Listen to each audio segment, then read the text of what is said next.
You know, a lot of people say, hey, Brian, you really remind me of Jack Black.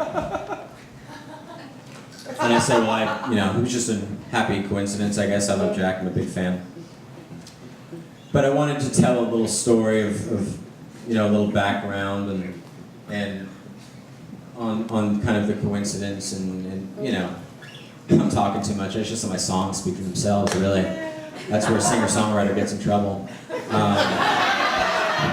I leave it up to the audience, that's the hi, how you doing? Good to see you. That's the biggest gift you guys could give me, is just to interpret it as to whatever you feel. So this is a little ditty I wrote. It's called Tenacious B.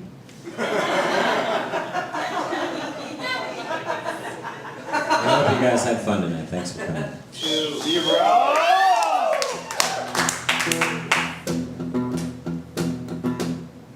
There once was a boy who lived in a tree. He sat up there all day writing songs for thee. He got a little help from a squirrel named Steve, and together they were a pretty kick-ass band.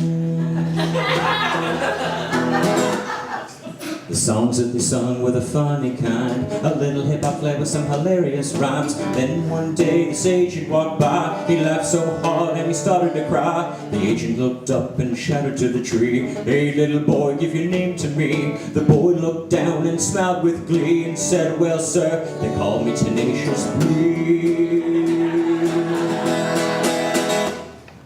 B jumped down and said, let's do this shit.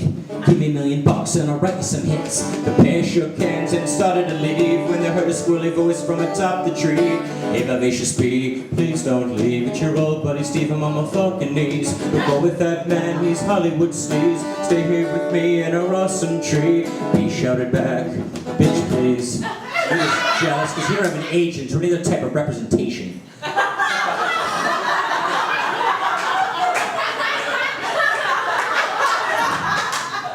So Vivacious B moved to Hollywood, writing funny songs anytime that he could. The agent said to B, you're gonna be a star. Money, cash, hoes, and a fancy car. Vivacious B was on top of the world, but he couldn't erase the thoughts of the talking squirrel. So he wrote a little chorus to his old friend Steve, explaining to his buddy why he had to leave.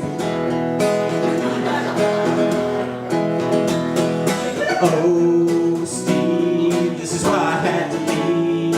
We had so much fun in the sycamore tree, writing songs of peace.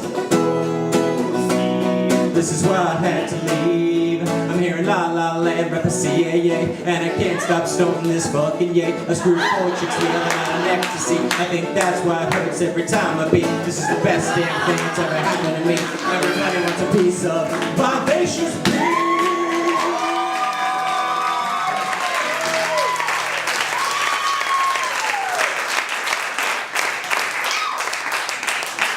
Just when B thought he had it all, then the next step called the Hollywood Fall. He turned on the TV and what did he see? But a band rocking out called Tenacious D. Oh dear God, what's the story? These guys are pretty good and he looks just like me. His body filled with rage and jealousy, screaming to the gods, this cannot be. Gone in a second is the money and the fame. Vivacious B was starting to feel pretty lame. His agent called and said, give back the dough. And he reached back like a pimp and he slapped the hoe. Wait a second, Jay, that's the wrong freaking song. Forget what I just said, let's move along.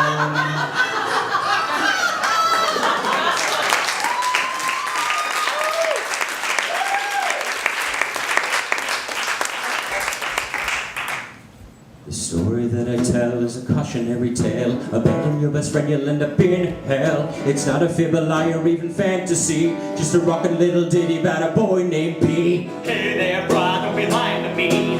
How do you know so much about Vivacious B? Well, I'm standing on the stage and I'll confess to thee that that rockin' little boy was